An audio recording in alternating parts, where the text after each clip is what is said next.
Hey guys, today we're going to be reviewing Authentic Happiness, written by Martin Seligman. Now, Martin Seligman wanted to write this book because for every 100 studies on negative psychology, there was only one on positive psychology. So he wanted to start pushing positive psychology. Around the time this book was written, we knew how to get people from unhappy to neutral, but we weren't too sure on how to get them from neutral to happy.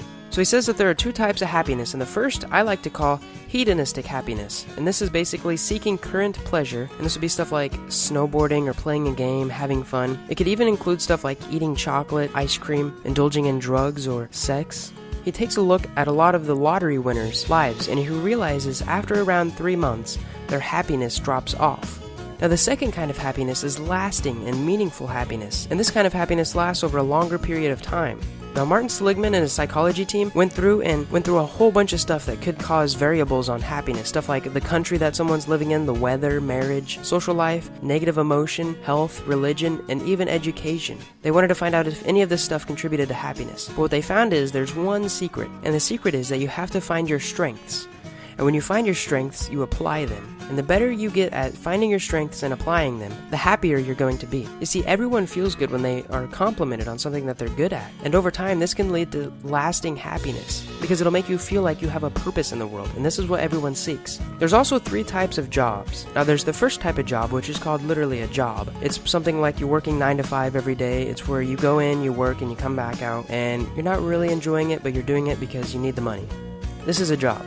Alright, the next is called an occupation, and this is a step up. Now, most of the time, most occupations require a college education and you're paid on salary. There's also room for advancement so you can be promoted, but the thing about an occupation is that you don't necessarily love it. The third is a calling, and a calling is literally finding your strengths and putting them to use in the world. You can have a job or you can have an occupation, and you may make your friends happy for you, or you may make tons of money, but you'll never be completely fulfilled and happy until you find your calling. Now, after studying people like Confucius and Aristotle and works of art such as the Bushido Samurai Code, the Bhagavad Gita, and even the Bible, they analyzed and they found that there are 6 core values that correlate to most people. These are wisdom, courage, love, justice, temperance, and transcendence. And I'll go into these later in the video. Now, they are all subdivided, and you can take tests. There's even a test in the book you can take to find what your strengths are. But as soon as you find that, you need to start searching for ways to apply your strengths. Apply these in work, apply these in your love life, and Martin Seligman suggests finding ways to apply them in raising children. And if you can do this in your work, love, and raising children lives, you will be completely fulfilled and live a very happy and meaningful life. Now, his little advice on love is reading the book The 7 Principles for Making Marriage Work by John Gottman. And I'm definitely going to be reading this and reviewing it soon, so subscribe if you want to see that. So the big idea here, to be happy, is to identify your signature strengths, choose a job that allows you to use them every day, and stick with it. Now, this goes the other way too. When you are hiring someone, if you're on the hiring side, try to find someone with good strengths that will fit the job. Because as we have seen in recent book reviews, happier people always do better. They lead to healthier lives, they live longer, and they're more efficient in their work. So I'm going to go over the 6 core values and the 24 signature strengths that are associated with them. The first is transcendence. Now, the signature strengths that are associated with this are enthusiasm, forgiveness, humor, faith, gratitude, and appreciation. The next is temperance. And temperance would be something like being cautious, taking care in your life decisions, modesty also, and self-control. How well are you good at regulating your emotions? The third is justice, and justice is pretty easy. It's stuff like leadership, fairness, and loyalty. Some people are good at this, and some people are pretty selfish.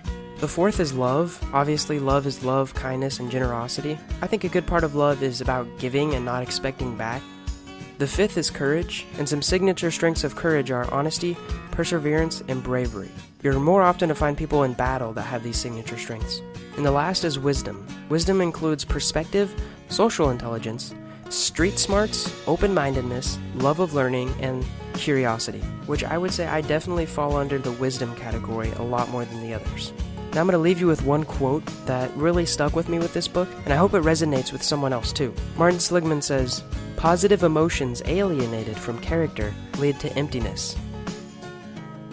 If you like this book review, click the like button, and leave a comment below of what you think your core values or signature strengths are. I hope you learned something and subscribe for more. Thanks for watching.